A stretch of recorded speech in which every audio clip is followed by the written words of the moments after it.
ஆன்மீக அன்பர்களுக்கு அன்பான வணக்கம்.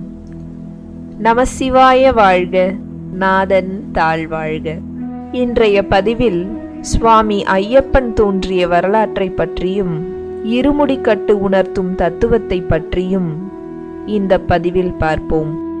முதலில் சுவாமி ஐயப்பன் தோன்றிய வரலாறை சுருக்கமாக பார்ப்போம். பார்க்கடலை கடைந்த பின் கிடைத்த அமுதத்திற்காக தேவர்களுக்கும் அசுரர்களுக்கும் இடையே போட்டி ஏற்பட்டது. அப்போது மகாவிஷ்ணு அழகிய மோகினி அவதாரம் எடுத்து அதை பகிர்ந்து கொடுக்கிறார். அப்போது சிவபெருமான் அங்கே வருகிறார். சிவபெருமானும் மோகினியின் வடிவில் இருந்த மகாவிஷ்ணுவும் ஒருவரை ஒருவர் பார்க்க அந்த ஒளிப்பிழம்பில் ஓர் அழகிய ஆண் குழந்தை பிறந்தது.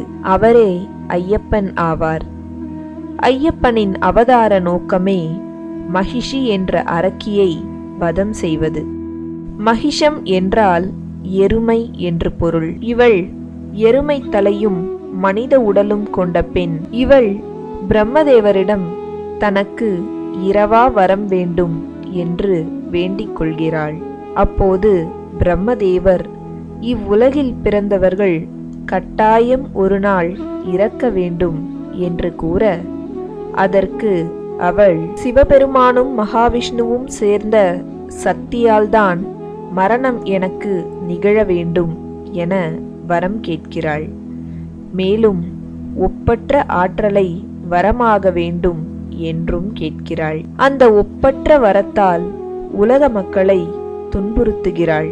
இந்நிலையில் சிவபெருமானும் மகாவிஷ்ணுவும் பிறந்த குழந்தையின் கழுத்தில் மணி ஒன்றை கட்டி சபரிமலை காட்டின் நடுவில் விட்டுவிடுகின்றனர். அப்போது சிவபக்தனான பந்தள மன்னன் ராஜசேகர பாண்டியன் வேட்டையாடுவதற்காக காட்டுக்குள் செல்கிறார். நடுக்காட்டில் அழுகுரல் சத்தத்துடன் இருக்கும் குழந்தையை பார்க்கிறார். கழுத்தின் கண்டத்தில் மணி கட்டி கண்டெடுத்த குழந்தை என்பதால் மணிகண்டன் என பெயர் சூட்டுகிறார். குழந்தை பேறு இல்லாத ராணியோ மணிகண்டனை கடவுள் தனக்கு கொடுத்த குழந்தையாக எண்ணி அன்பாக வளர்க்கிறாள். சில காலம் கழித்து பந்தள மன்னனுக்கு ஆண் குழந்தை ஒன்று பிறக்கின்றது. அரசவையில் இருந்த ஒரு மந்திரிக்கு மணிகண்டனுக்கு இளவரசர் பட்டம் சூட்டுவது பிடிக்கவில்லை. அவர் அரசியின் மனதை மாற்றுகிறார். அரசியும் அதற்கு இணங்க தனக்கு வயிற்று வலி வந்தது போல் நடிக்கிறாள். அரச வைத்தியர்களோ புலிப்பால் கொடுத்தால்தான் வயிற்று வலி சரியாகும் என்று கூறுகின்றனர். மணிகண்டனும் புலிப்பால் எடுப்பதற்காக காட்டுக்குள் செல்கிறார். அப்போது பந்தள மன்னன் தீவிர சிவபக்தன் என்பதால் சிவனின் அம்சம் கொண்ட தேங்காயின் முக்கண்ணில் நெய் கலந்து கொடுத்து அனுப்புகிறார். மணிகண்டனும் அதனை எடுத்துக்கொண்டு காட்டுக்கு செல்கிறார். இதனால் முதலில் இருமுடி கட்டியவர் ஐயப்பனே ஆவார். இதுவே நாளடைவில் பழக்கமாக மாறிவிட்டது. காட்டுக்குள் சென்ற ஐயப்பன் மகிஷி மக்களை வதம் செய்வதை காண்கிறார். அவளுடன் போரிட்டு அவளை கொன்றுவிடுகிறார்.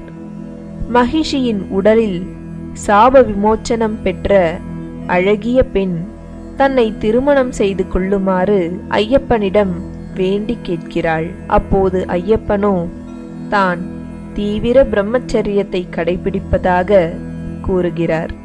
மணிகண்டன் மகிஷியை வென்றதை பார்த்த தேவர்கள் பூமாரி பொழிந்தனர். இந்திரன் ஆண் புலியாகவும் மற்ற தேவர்கள் பெண் புலியாகவும் மாறுகின்றனர். மணிகண்டனும் ஆண் புலி மீது அமர்ந்து பந்தள நாட்டிற்கு வருகிறார். பந்தள மன்னனும் ஐயப்பன் காட்டுக்குள் சென்ற சதிவேலையை அறிந்து கொள்கிறார். மணிகண்டன் அரசனிடம் தான் அவதரித்த நோக்கம் நிறைவேறிவிட்டதாகவும் தற்போது தேவலோகம் செல்வதாகவும் கூறுகிறார். மேலும் தான் அம்பாள் எய்த இடத்தில் ஒரு ஆலயம் எழுப்புமாறு கேட்டுக்கொள்கிறார். அப்படி அவர் எய்த இடம்தான் சபரிமலை. அந்த இடத்தில் பந்தள மன்னனும் ஆலயத்தை கட்டுகிறார். என் அருளை பெற 41 நாட்கள் சைவ உணவு உட்கொண்டு பிரம்மச்சரியத்தை கடைபிடித்து மனக்கட்டுப்பாட்டோடு சபரிமலை யாத்திரை செல்பவர்களுக்கு வேண்டிய வரத்தை கொடுப்பேன் என்றும் கூறுகிறார். இந்த இருமுடிக்கட்டு நமக்கு உணர்த்தும் தத்துவம் என்ன? ஐயப்பனுக்கு இருமுடி கட்டுவதில் ஒரு முடியில் நெய், காய், பச்சரிசி அபிஷேகம் செய்ய தேவையான பொருள், மற்றொரு முடியில் உணவுப் பொருட்கள் வைத்து கட்டுவதே இருமுடி. இதில் தேங்காய் சிவபெருமானின் ஸ்வரூபமாகவும் நெய்யில் மகாவிஷ்ணு இருப்பதாகவும் இவற்றை சேர்ப்பதால் சிவபெருமானும் மகாவிஷ்ணுவும் ஒன்றாக சேர்வதை உணர்த்துவதாக சொல்லப்படுகிறது. இருமுடி என்பது நம் பாரத்தை சுமந்து ஐயப்பனின் திருவடியில் இறக்கி வைப்பது என்றும் சொல்லப்படுகிறது.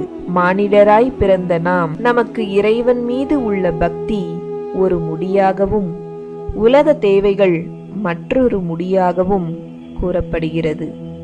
ஐயனை அடையும் போது இதில் உலக தேவைகளான உணவுப் பொருட்கள் குறைந்து கடைசியில் இறைபக்தி மட்டுமே மிஞ்சும் என்பதை உணர்த்தும் தத்துவத்தையும் குறிக்கிறது இந்த இருமுடிக்கட்டு. இந்த வீடியோ உங்களுக்கு பிடிச்சிருந்தா லைக் பண்ணுங்க, ஷேர் பண்ணுங்க, கமெண்ட் பண்ணுங்க, மறக்காம நம்ம சேனலுக்கு சப்ஸ்கிரைப் பண்ணுங்க. நன்றி.